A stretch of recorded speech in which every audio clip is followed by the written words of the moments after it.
More than 100,000 years ago, the first modern humans left Africa and began to colonize the world. Since then, human history is also a history of migration. Migration has always been a strong impetus towards human development. These days, however, migration is often seen as a problem or threat. But what exactly is migration? What are its underlying causes? And what problems and opportunities does migration present? Migration is defined as the permanent change of residence of a person or group. It is a natural social phenomenon. Humans have colonized the entire world and penetrated its remotest areas.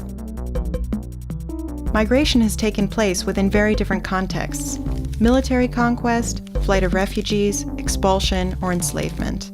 But migrants have also traveled in search of economic opportunities, new settlement areas, or trade routes.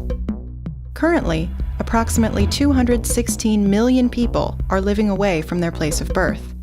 This number equals about 3% of the world population. Analyzing the reasons for migration, one distinguishes between push and pull factors.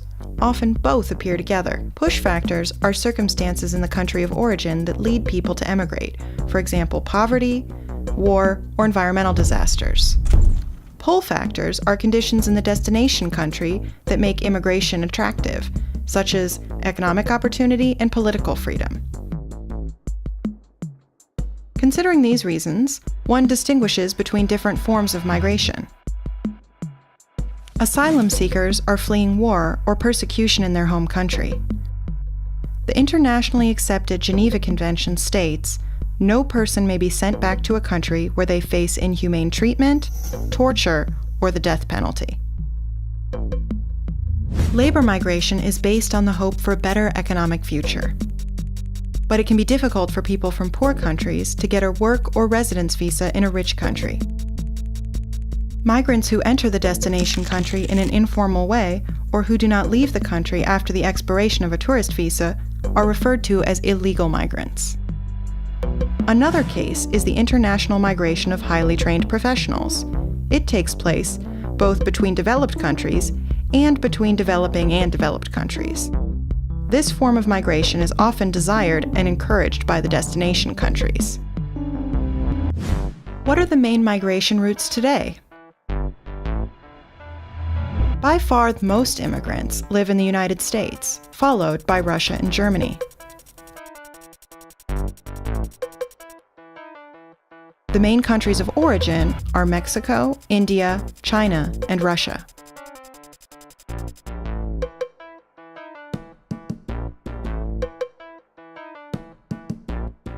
In proportion to their population, Persian Gulf countries host the largest share of migrants, about 35% of their population. They mostly come from South Asia and Egypt.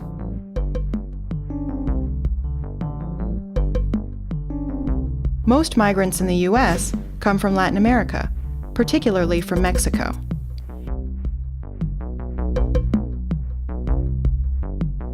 In Europe, the origin of immigrants differs considerably between countries and reflects their historical development. In Germany and Denmark, a large share of migrants are of Turkish origin. Most immigrants in France, Portugal, and Spain come from their former colonies. In addition, there is a strong migration within Europe. This is promoted by the EU's principle of free movement.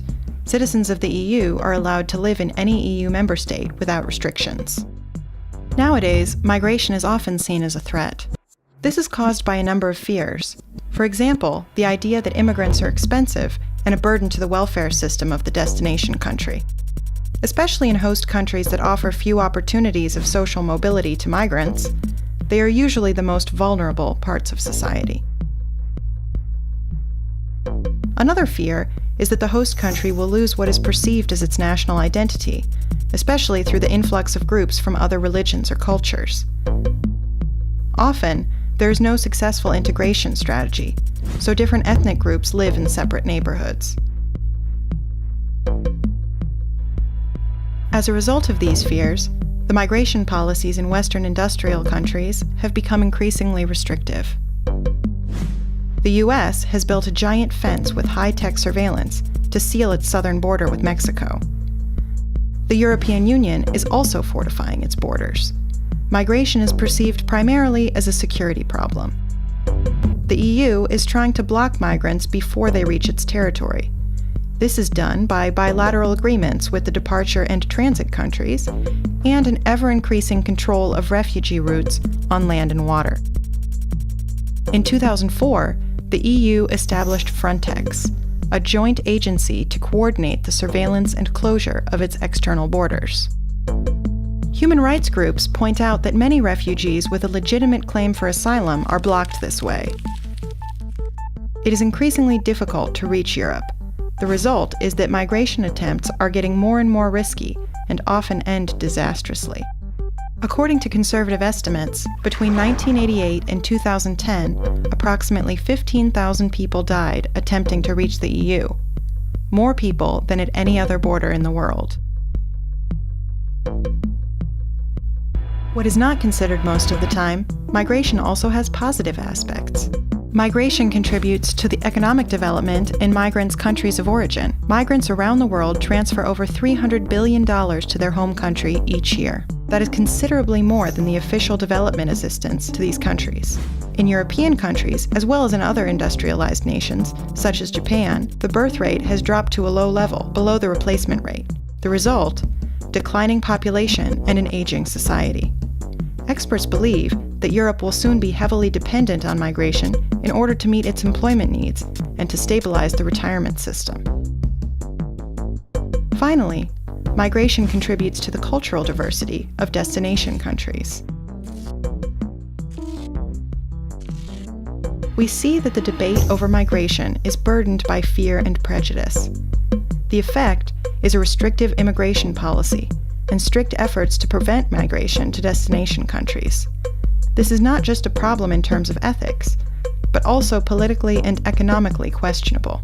In order to deal with the problems attached to migration, it is especially important to develop and implement a constructive migration policy.